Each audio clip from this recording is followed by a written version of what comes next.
오늘 계속 이제 다윗 시리즈로 이어져 가도록 하겠습니다. 오늘 다윗에 한 번만 클릭해 줄래요? 화면을.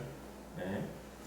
자, 우리 다윗의 핵심 말씀 한번 같이 읽어보겠습니다. 시작. 다윗이 이 말을 그의 마음에 두고 나도 아기스를 심히 두려워하여 그들 앞에서 그의 행동을 변하여 미친 체하고 내 문짝에 그쳐끌리며 침을 수용에 흘리네. 아멘. 자, 무슨 내용일까요? 어제만 하더라도 민족의 영웅이 없고요. 뭐 전쟁에서 다윗을 두려워하는 사람들이 더 많았는데 다윗이 두려워하여 미친 척한 그런 사건들이 일어납니다. 오늘의 말씀 제목은요 이렇게 적어봤습니다. 환란대학 고난학과. 이쪽 학과에 입학해 계신 분들 좀 계시죠, 그죠? 많은 분들이 이게 좋은 대학인 것 같아요. 좋은 대학, 좋은 관 것 같아요. 한란대학 고난학과에 많이 입학해 계시더라고요. 그래서 오늘의 키워드는 바로 한란과 고난이라는 키워드입니다. 여러분 혹시나 아마 이 영화를 보신 분이 많으실 거예요. 1993년에 해리슨 포드 주연의 도망자라는 영화입니다. 보신 분 한번 손 들어보세요. 보셨어요? 네, 감사합니다. 나머지 분은 경건하시기 때문에. 저와 집사님만, 도지사님만. 도망자라는 영화를 보면요. 지금 봐도요, 이 영화가 참 재밌어요. 주인공이 의사였는데 하루아침에 아내를 살해야 했다는 누명을 씁니다. 그 누명에서 벗어서 결백을 입증하기 위해 가지고 하루아침에 그냥 떠돌이 도망자가 되어버립니다. 끊임없는 추격과 아슬아슬한 또 위기, 탈출, 생각지도 못한 도움과 또 배신. 아마 영화 도망자는요, 지금 보더라도 손에 땀을 쥐게 하는 어떤 스릴과 서스펜스가 넘치는 영화일 겁니다. 근데 영화로 보니까 재밌고 좋은 거죠. 우리가 실제로 저런 입장이 되면 어떻게 될 것 같아요? 실제로 저렇게 누명을 쓰고 하루아침 모든 걸 잃어버리고 도망자가 되면요, 즐겁지만 않을 겁니다. 뭐 스릴 넘친다 이런 생각 전혀 없을 겁니다. 오늘 다윗이 그런 경우에 지금 속해 있습니다. 다윗이 어떤 사람입니까? 다윗은요, 민족의 영웅이죠. 10대에 골리앗을 물리치고 전쟁에서 많은 적군들을 물리쳤던 민족의 영웅이고요. 그리고 또 왕의 사이예요. 그리고 다윗은요, 군대 장관이었습니다. 그랬던 다윗이 어떻게 됩니까? 하루아침에 도망자가 됩니다. 물론 사울의 시기 때문에, 그 미움과 시기 때문에, 질투 때문에 어쩔 수 없이 살기 위해서 도망자의 길로 나섰지만은 그 전날까지만 해도 군대 장관이었는데 하루아침 모든 것을 잃어버리고 도망가는 다윗. 그가 이 도망의 길, 환난의 길, 고난의 길을 가면서 무수히 자기한테 질문했을 거예요. 이것이 정녕 왕이 되기 위한 길일까? 하나님이 원하는 길일까? 이 길로 가는 게 하나님께 영광일까? 여러분 조금씩 자기한테 질문하며 이 길을 가고 있습니다. 여러분 이 세상에서 환난과 고난의 길을 가보지 않은 사람은 아무도 없을 거예요. 맞잖아요, 그죠? 여러분 오시면서 환난과 고난의 길을 수없이 왔다 갔다 하셨을 것입니다. 근데 여러분 그리스도인이라고, 우리가 예수 믿는다고 환난과 고난이 사라지지 않더라고요. 그렇지 않습니까? 예수 믿으니까 오히려 또 환난과 고난이 또 많은 것 같아요. 세상 사람들은 어떻게 하면 환난과 고난이라는 것을 피해가려 합니다. 다른 새끼리 있으면 하여튼 빠져나가려 하죠. 근데 여러분 환난과 고난이 과연 나쁘기만 할까요? 우리 그리스도인들에게는 한번 질문해 봐야 됩니다. 환난과 고난이 나에게 주는 유익은 없는가? 많습니다. 오늘 특별히 다윗을 통하여 환난과 고난은 우리를 괴롭히기 위해서 하나님께서 예비한 길이 아니고 우리에게 더 좋은 것을 주기 위한 하나의 과정이라는 것을 여러분이 깨달아 아는 시간이 되기를 간절히 바랍니다. 그래서 환난과 고난을 통해서 하나님 어떻게 해요? 하나님은 우리가 더 나은 삶, 더 좋은 것을 우리가 받게 하시는 겁니다. 그래서 하나님께서는 다윗에게도요, 강제로 입학시킵니다. 환난대학 고난학과로. 다윗은 입학서를 낸 적이 없습니다. 근데 하나님께서 어떻게 해요? 강제로 그냥 대학에 입학시킵니다. 왜 하나님께서 이 환난대학 고난학과로 다윗을 입학시켰을까? 궁금하시죠? 그것은요, 하나님께서요, 다윗을 위대한 왕으로 만들기 위해서 세우셨더라고요. 근데 여러분 한 가지 구분하셔야 됩니다. 고난과 환난 중에 원인이 나의 죄 때문에 생기는 고난과 환난은요, 여러분이 견뎌내면 안 돼요. 빨리 회개하고 용서받아야 돼요. 죄 때문에 생기는 고난과 환난은요, 그 죄를 용서받아야지. 이건 하나님 주시기 위해서 나에게 더 주시기, 더 좋은 걸 주시기 위한 훈련의 과정이 가고 있으면요, 미련한 거예요. 여러분에게 지금 있는 환난과 고난이 여러분 나의 죄 때문인지 아니면 하나님께서 나에게 훈련을 시키기 위해서 하신 것인지 빨리 구분해 보시기 바랍니다. 그래서 죄로 인한 환난과 고난은 오늘 이 시간에 회개하시고 빨리 그곳에서 여러분 벗어나기를 간절히 바랍니다. 자, 하나님께서 다윗에게 왜 이렇게 환난과 고난의 길을 걷게 하셨는지 그 이유는 첫 번째요, 하나님만이 공급처인 것을 깨달아 알게 하기 위해서입니다. 여러분, 우리가 수돗물을 지금 먹고 있습니다. 수돗물이 오기 위해서는 어디가 있어야 됩니까? 건원지, 그렇죠? 상수도에 건원지가 있어야 됩니다. 물이 오는 건원지가 있어야 됩니다. 자, 이제 다윗은 사울을 피해서 어디를 먼저 가냐면 노비라는 곳을 먼저 갑니다. 노비라는 지역을 먼저 찾아갑니다. 여러분 모르실 것 같아서 한번 찾아봤어요. 저기 가운데 내륙에 있는 저기 파랗게 있는 나무로 표시된 저기 호수로 표시된 저기가 사해입니다. 저쪽에 있는 부분은 확대한 부분이 이겁니다. 자, 로비 어디 있습니까? 요단강 근처 저쪽에 로비이라는 땅이 있습니다. 자, 저쪽이 로비라는 땅입니다. 저 로비라는 땅으로 가는데 저 로비는 어떤 것이냐면 제사장이 다스리는 지역입니다. 제사장이 다스리는 지역. 많은 것 중에 왜 다윗은 저기 로비라는 곳을 찾아갔을까요? 여러분 다윗이 그래도 군대 장관도 하고 또 사람들한테 많은 사랑도 받고 인정도 받았기 때문에 다윗의 인맥에 돈이 좀 많은 부유한 그런 사람들도 많이 있을 거예요. 그렇죠? 그러면 여러분 생각해 보세요. 내가 도망자가 되었다. 아무것도 가지고 오지 못했어요. 하다못해 옷도 하나 가지고 못하고 이제 살기 위해서 도망을 쳤는데 가장 필요한 게 뭡니까? 먹을 거, 입을 거. 그리고 다윗은 무기도 없잖아요. 그러니까 무기가 필요하단 말이에요. 그럼 그것을 공급받기 제일 좋은 것이 어딜까요? 돈이 좀 많은 사람한테 가면은 여러분 공급받기 쉽습니다. 그런데 제사장이 있는 노 땅으로 갑니다. 제사장이 다스리기 때문에 가면 당연히 제사장밖에 없죠. 그것은 아히멜렉이라는 제사장이 있었습니다. 여러분 제사장한테 가면 먹을 것이 많을까요? 여러분 목사에게 돈 빌려오지 마십시오. 목사 돈이 없어요. 제사장 돈이 없어요. 제사장이 먹을 것이 그렇게 풍족하지 않습니다. 제사장이 무기가 있을까요? 제사장이 무기가 있을 리가 없잖아요. 맞잖아요, 그죠? 하나님을 섬기고 하나님께 제사 드리는 그 사람한테 무기가 뭐가 있겠습니까? 자신을 지킬 필요도 없는데, 그럼 오직 하나님만 섬기면 되는데. 그런데 조금만 생각해 보면 알 수 있는 이 사실을 다윗이 몰랐을까요? 아니, 다윗도 알았습니다. 그런데 왜 다윗은 노브로 먼저 도망갔을까요? 가장 필요한 것을 구하려면 노비 아니었어요. 제사장이 아니었어요. 그는 자기가 알고 있는 사람 중에 돈 많은 사람한테 갔어야 돼요. 근데 다윗은요, 왜 노브 땅으로 갔냐면, 왜 제사장을 찾아갔냐면은, 제사장이 아니고요, 그곳에 계신 하나님을 의지하기 위해서 찾아갑니다. 다윗에게 항상 제일 우선순위는 하나님이었어요. 하나님을 찾아간 거예요. 하나님한테 내가 필요한 것을 하나님 공급해 달라고 하나님한테 찾아가는 거예요. 여러분 우리는 세상에서 어려운 일, 한란, 고난을 당하면 어떻게 합니까? 세상의 방법으로 먼저 해결하려 합니다. 세상으로 손을 내미기가 더 쉽죠, 그렇죠? 근데 하나님께서 뭐라고 하십니까? 어떠한 경우에서도 하나님을 먼저 의지하라고 합니다. 여러분 생각해 보세요. 하나님이 어떤 분입니까? 하나님은 그 이스라엘 백성들이 애굽에서 나와서 광야 생활할 때 여러분 장정만 60만 명, 그러면 전체 뭐 딸린 식구도 할아버지 할머니 다 하면요 한 300만 명 정도 된다고 봅니다. 그 많은 사람들을 40년 동안 물을 주시고 먹을 것을 주셨어요. 여러분 광야의 특수상 물이 있을 리가 없습니다. 광야는 먹을 것이 없습니다. 그 광야에서 하나님은요 그 많은 사람들에게 40년 동안 그들이 필요를 공급해 주셨던 분이에요. 그렇기 때문에 여러분 우리의 필요를 공급 못해 줄 이유가 전혀 없으십니다. 우리가 하나님만 의지하고 하나님을 바라보고 나간다면요 하나님은 어떤 경우 또 어떠한 때에 우리의 필요를 채워주시는 분이 하나님이에요. 다윗은 이 믿음이 있었기 때문에 제일 먼저 세상을 향해 달려간 거 아니고요 하나님께로 달려간 겁니다. 자, 하나님께로 달려가니까 하나님 무엇을 공급해 주십니까?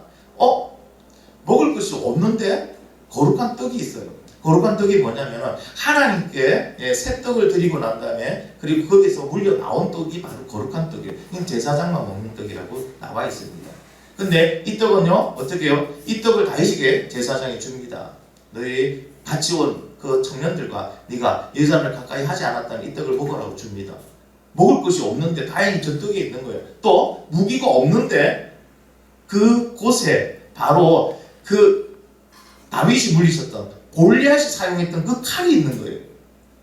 그 칼이 왜 그곳에 있는지는 모르겠지만 그 칼이 그곳에 보관되어 있다는 거예요. 여러분 참 신기하지 않습니까? 먹는 거는 그렇다 치더라도 어찌 저렇게 무기가 있을까요? 여러분 이게 우연으로 보이십니까? 아닙니다. 이것은 바로 하나님의 예비하심입니다. 하나님은 하나님을 의지할 다윗이 하나님께로 오기 때문에 하나님 그걸 아시기 때문에 다윗에게 줄 것을 미리 이렇게 예비해 놓으신 거예요. 여러분 어디에 어떤 경우가 있어도 하나님을 먼저 의지하시기 바랍니다. 하나님께서는 우리에게 필요한 것을 다 공급해 줄 준비를 하고 계신다는 사실을 기억하시기 바랍니다. 두 번째로는요. 자, 왜 하나님께서는 다윗에게 이런 환난을 권한을 주셨느냐? 하나님께서 위기의 순간마다 보호해 주심을 보여주시려고요. 자, 이제 노 땅에서 다윗이 어디로 가냐면요. 가드로 갑니다. 여러분 가드에 대해 좀 설명해 드릴게요. 가드는요. 이스라엘 지역이 아닙니다. 외국입니다. 그런데 어디냐면 블레셋 5대 도시 중에 하나고요. 이 가드라는 것은요. 이스라엘과 적군입니다. 얼마 전까지만 하더라도 다윗이 이 가드 사람을 열심히 가서 부수고 있는 전쟁에서 가드 사람들이 다윗을 보고 두려워했던 그 적군입니다. 다윗은 이렇게 생각한 거예요. 아, 국내에는 내가 피할 곳이 없구나. 해외로 도망가면은, 그것도 도망가면은, 여러분, 사울이라도 쫓아오지 못하겠지 하고, 적국으로 그냥 피난 간 거예요. 근데 문제가 생겼습니다. 왜? 가드와 아기스의 부하들이 다윗을 기억하고 있는 거예요. 왕한테 얘기를 합니다. 왕이 이제 이런 노래가 있습니다. 사울은 천천히요, 다윗은 만만입니다. 다윗이 더 위험한 인물입니다. 그 인물이 지금 우리나라에 와 있습니다. 빨리 죽여야 됩니다. 지금이 기회입니다. 혼자 봤을 때 죽여버려야 됩니다. 다윗이 이것을 듣고요. 와, 큰일 났다고 생각합니다. 그래서 여러분 12절에 보면은 가드 왕 아기스를 심히 두려워했다. 왜? 왕이 죽이라면 이제 끝나버리잖아요. 뭐 거기에는 어떻게 할 방법이 없습니다. 다윗이라도. 그래서 이 위기를 벗어나려고 다윗이 뭐라고 합니까? 미친 척합니다. 오늘 본문 읽을 때도 있죠. 그게 지금 나오는 거예요. 그냥 미친 척합니다. 그냥 막 문을 질질 긋고 침을 쭉 흘리면서 천하의 다윗이 살기 위해서 미친 척을 합니다. 가드 왕 아기스가 보니까요. 왜 미친놈이 앞에 와 있는 거예요. 신하들에게 짜증내는 거예요. 우리나라에 미친놈이 없어서 또 미친놈을 데리고 왔냐고. 보기 싫다. 빨리 내보내려고 합니다. 당시에 어떤 사회 모습에 미친 사람을 죽이지는 않았어요. 그래서 죽진 않고 살 것이라 생각했기 때문에 미친 척 했는데 그게 맞았어요. 그냥 내보내려고 합니다. 자, 여러분 생각해 보세요. 얼마 전까지만 해도요. 블레셋과의 전쟁의 영웅입니다. 블레셋 사람들은 다윗을 보고 벌벌 떨었습니다. 가드 사람들도 동일하게 떨었었겠죠. 그런데 지금 그 적군 앞에서 살기 위해서 다윗이 뭐합니까? 미친 척을 하는 거예요. 다윗도 이렇게 내가 미친 척 할 거라고 생각도 못했고 사람들도 생각도 못했고 우리도 생각 못했습니다. 다윗이 그 멋진 그리고 전쟁의 영웅이고 그 참 카리스마 넘쳤던 그 다윗의 모습은 온데간데 없고요. 그가 이렇게 미친 척을 합니다. 근데 하나님께서는 이 과정을 통해서 다윗을 바닥까지 낮추시는 거예요. 왜? 다윗은 왕이 될 인물이니까요. 철저하게 겸손해야 되니까. 더 낮추기 위해서 하나님은 이렇게 미친 척 하게까지 만들어가는 거예요. 다윗은 이 과정을 겪으면서 무엇을 깨달은지 아십니까? 군대 장관이 된 것이 내가 노력해서 내가 열심히 해서 내가 뛰어나서 한 것이 아니구나. 하나님의 은혜였구나. 지금 내가 밑바닥에 떨어지면 이것도 하나님의 은혜다. 내가 하나님께 내세울 것은 아무것도 없다. 나는 하나님 앞에는 아무것도 아닌 존재인데 하나님 나를 세우신 것이다. 다윗은 이때 이것을 철저하게 깨달는 거예요. 사랑하는 성도 여러분, 지금 우리의 능력으로 그 자리에 있는 것이 아닙니다. 하나님의 은혜임을 기억하시기 바랍니다. 첫째 하나님 앞에 낮아지시기를 간절히 바랍니다. 그리고 두 번째로는요, 이 과정을 통해서요, 하나님께서 그에게 그 과정을 그 위기를 벗어날 지혜를 또한 주시는 거예요. 이런 생각해 보세요. 미친 척하는 것은 다윗의 전공 분야가 아니죠. 다윗은 어떤 인물입니까? 무슨 일이 있어도 적군에게 등을 보이지 않는 인물이에요. 맞잖아요, 그죠?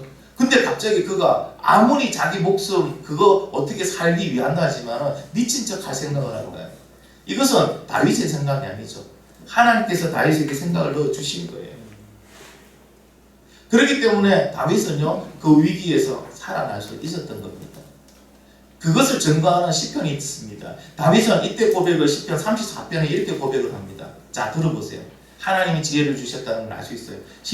이 시편은요, 이때 이 위기를 딱 모면하고 나서 다윗이 지어집니다. 다윗이 뭐라고 짓습니까? 같이 한번 읽어보겠습니다. 시작. 너희는 여호와의 선하심을 맛보아 알지어다. 그에게 피하는 자는 복이 있도다. 이 절대절명의 위기 순간에 다윗은 어디에 피했다고요? 하나님을 이제 하나님 피했던 거예요. 그 짧은 시간에 하나님께 기도하면 하나님 도와주세요. 지켜주세요. 그리고 또 고백합니다. 19절 시작. 너희는 고난이 많으나 여호와께서 그의 모든 고난에서 건지시는도다. 여호와께서 모든 고난에서 자기를 건져주셨다고 고백을 하고 있는 거예요. 여러분 지금 위기와 고난 가운데 계신 분도 있을 겁니다. 어떨 방법을 모르는 분도 계실 겁니다. 그때 여러분 세상을 향하여 손을 내미지 마시고요. 하나님을 의지하시기를 간절히 바랍니다. 하나님을 의지하시면요. 하나님께 피하고 하나님을 의지하고 하나님을 바라보면요. 하나님께서 고난에서 위기에서 환난에서 우리를 건져내실 줄 믿습니다. 다윗은 이 사실을 이 사건을 통하여 확실하게 깨닫고 그 이후로 어떠한 경우가 있어도 하나님만을 의지하는 사람이 되었습니다. 세 번째 고난과 환난을 주신 이유는 바로 이것 때문에 고난은 다윗이 왕이 되기 위한 하나님의 특별 수업이었다. 고난은요 하나님의 특별 수업입니다. 자, 다윗이 이제 가드에서 절대절명 위기에서 벗어납니다. 벗어나고 다윗은 어디로 가냐면요 압둘람 굴이라는 곳에 머물게 됩니다. 다윗이 거기에 있다는 소식을 듣고요 다윗의 아버지 그리고 형제들 그리고 가족 친척들이요 다윗에게로 옵니다. 그리고 그분들만 오는 게 아니고요 400명의 무리가 다윗에게로 막 몰려오는 거예요. 근데 여러분 이 400명의 무리들이 어떤 사람이냐 이런 사람들이 환난당한 자, 빚진 자, 억울한 자, 마음이 또 원통한 자 정말 상처 입은 자들이에요. 그들의 신앙이 또 온전한 신앙도 아니에요. 이런 400명이 다윗에게로 몰려옵니다. 어떤 분이랍니다. 와 400명의 이제 군사들이 생겼구나. 군사로 치면 오합지졸입니다. 쓸만한 사람이 없어요 이미. 이 사람들이 어떤 사람이냐면 다윗이 한번 어떻게 실수한 것처럼 보이니까요 다윗을 돌로 쳐 죽이려고 했던 그 무리들입니다. 자, 이런 오합지졸 상처투성이들 어떻게 보면요 신앙적으로도 잘하지 못한 이들을 다윗이 어떻게 합니까? 믿음의 용사로 만들어갑니다. 이 400명들을 데리고. 그러면서 하나님께서는 다윗이 왕이 되기 위한 최상의 지도자 훈련 과정을 밝게 합니다. 그냥 이루어진 게 아니에요. 여러분 이것이 그냥 우연이고 그냥 뭐 어쩌다 보니까 이렇게 된 거라 생각하시는 분인데 아닙니다. 하나님 앞에서는 우연과 그냥이라는 말은 없습니다. 하나님의 철저한 계획입니다. 이 400명 통해서 먼저 네가 왕이 되기 위한 지도자 과정을 밝게 하시는 거예요. 그들을 훌륭한 군사로 만들어냅니다. 그들을 믿음의 용사로 만들어냅니다.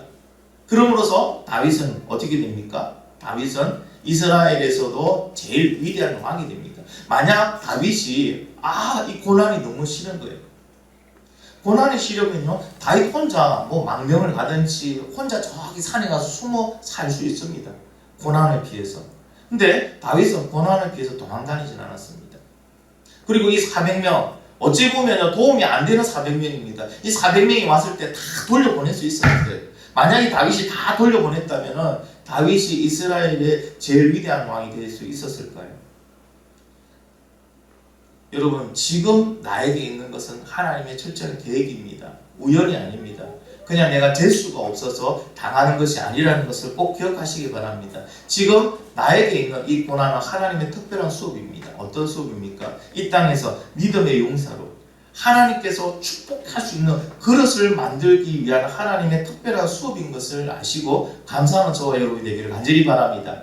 자, 네 번째는요. 자, 하나님께서 그의 길을 인도해 주신다는 것을 보여주십니다. 하나님께서 특별히 고난과 환난과 사방에 꽉 막혀서 어디로 가야 될지 모르는 갑갑한 상황에서도 하나님이 그 길을 인도해 주신다는 것을 보여주십니다. 자, 다윗은요 부모님을 참 사랑하는 효자입니다.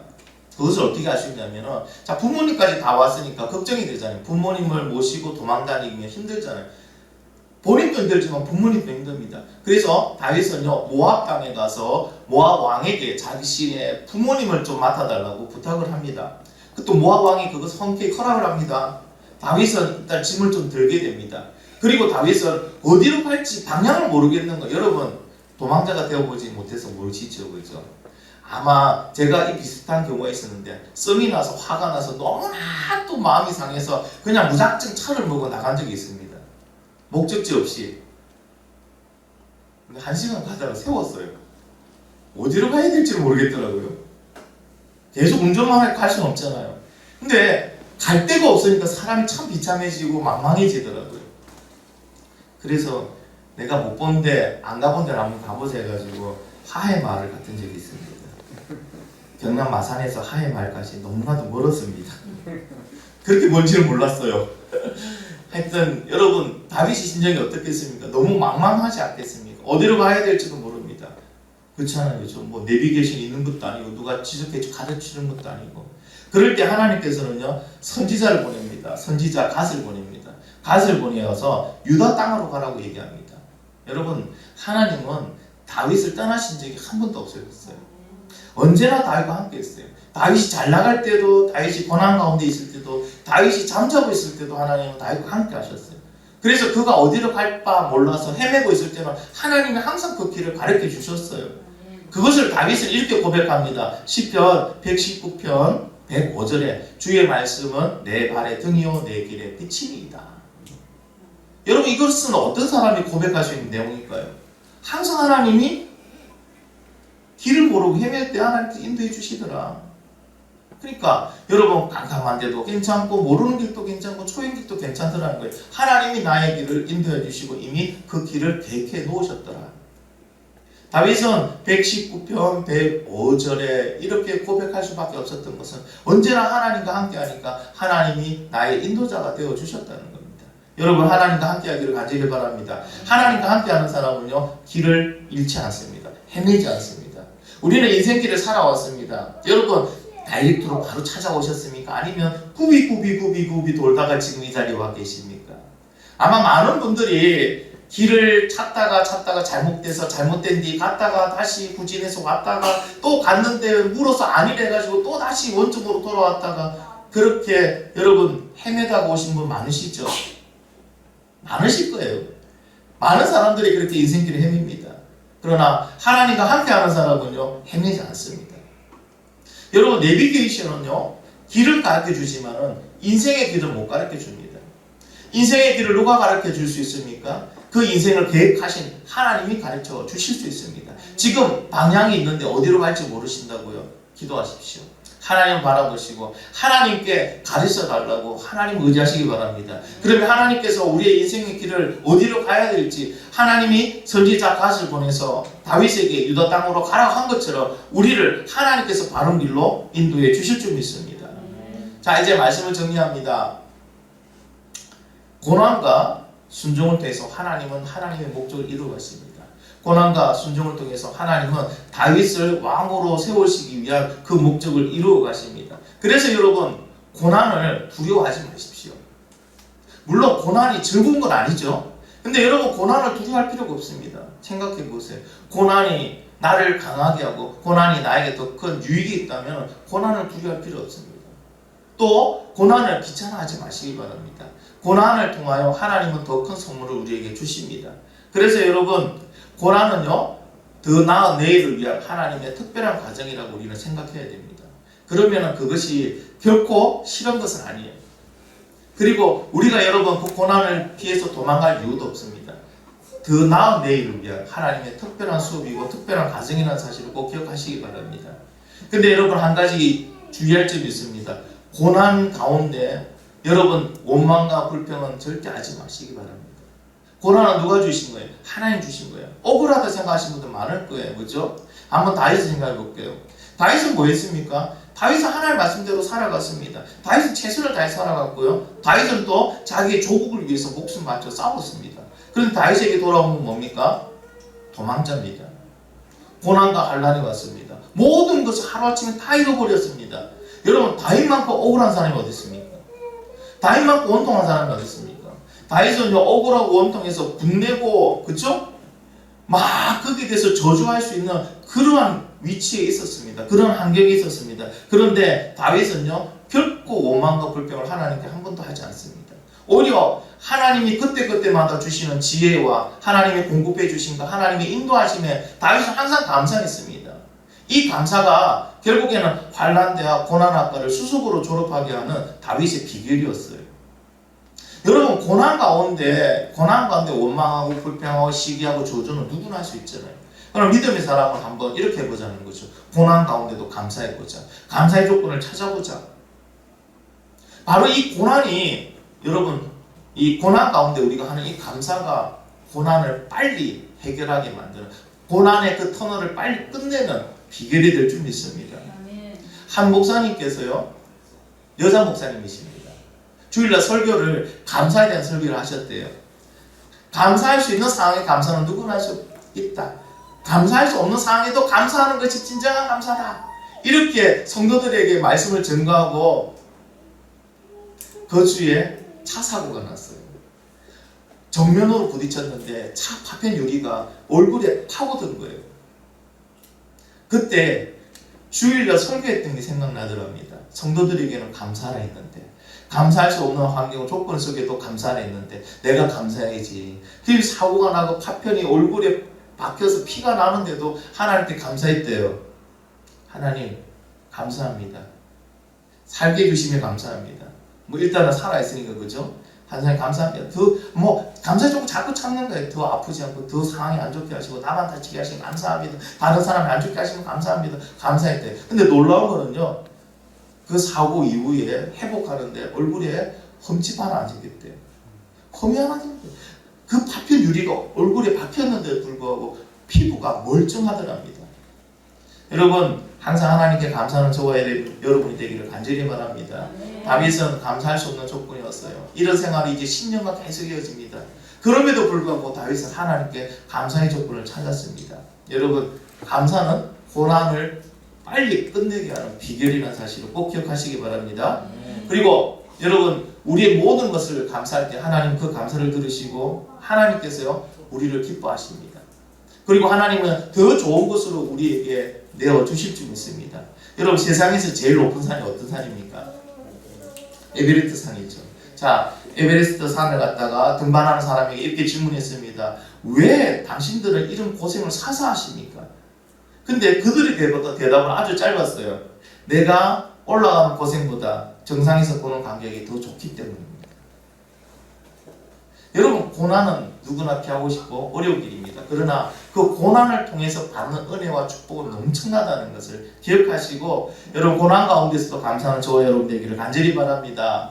예화 한 편을 제가 읽어드리고 오늘 설교를 마치도록 하겠습니다. 어느 시골에 자매가 몹시도 힘들게 생활하고 있습니다. 신앙생활을 하면서 믿음으로 이기고자 했지만 너무나도 힘드니까 자매는 계속적으로 이렇게 말합니다. 주여, 너무도 힘듭니다. 주여, 너무 힘듭니다. 이렇게 계속 말할 정도로 실제로 그 자매의 삶은 힘들었어요. 어느 날 꿈을 꾸는데 그녀가 큰 십자가를 질질 끌고 갑니다. 그때 예수님을 만나게 됩니다. 그래서 그 자매는 예수님께 이래 말합니다. 주님, 너무 힘듭니다. 주님은 목수이지 않습니까? 이 십자가를 좀 잘라. 이에 주님은요 빙그레 웃으면서 십자가를 잘라주셨어요. 자매는 꿈속에서 이렇게 3번씩이나 자기 십자가를 잘라달라고 주님께 요청했고, 주님은 그때마다 십자가를 잘라주셨어요. 이제 십자가는 한결 가볍고 편안하게 되었습니다. 그런데 갑자기 눈앞에 요단강이 보이기 시작합니다. 뒤에 따라오던 사람들은요 파란 십자가를 강에 탁 놓더니 그 십자가를 다리 삼아서 하늘나라로 건너갑니다. 그런데 그 자매의 십자가는 이미 손 안에 들어올 정도로 너무 작아졌습니다. 자매는 너무나도 서러운 마음에 강가에 털썩 주저앉아서 엉엉 울며 예수님을 찾았습니다. 하지만 이미 소용은 없습니다. 그때 그 자매는 꿈속에서 깨어납니다. 그리고 주님의 음성이 다시 들립니다. 누구든지 나를 쫓아오려거든 자기를 부인하고 자기 십자가를 지고 나를 지니라. 그 자매는요 이 말씀에 아멘 아멘 하고 소리쳤다고 합니다. 사랑하는 성도 여러분, 고난을 통해 주시는 하나님의 은혜와 축복은, 사랑은, 하나님이 고난을 통해서 우리에게 주신 은혜와 축복과 사랑을 기대하고 내가 겪고 있는 이 고난의 과정에서도 감사하기를 바랍니다. 하나님이 이유 없는 고난을 주지 않습니다. 그 고난을 통하여 이미 우리에게 더 큰 것을, 더 좋은 것을 준비해 주셨다는 걸 믿고 고난 가운데서도 감사하며 찬양하는 저와 여러분이 되기를 예수님의 이름으로 축복합니다. 같이 한번 기도하겠습니다. 여러분 오늘 기도하실 때 하나님 나에게 주신 고난 너무나도 감사합니다. 이제 여러분 고난에서 하나님 너무 힘들어요. 고난을 하나님 아버지 비켜가게 해주세요. 고난이 사라지게 하세요. 이런 기도보다 하나님 고난 주시면 감사합니다. 고난을 이길 힘을 달라고 그렇게 기도하는 저와 여러분 되기 바랍니다. 우리 같이 한번 기도하겠습니다.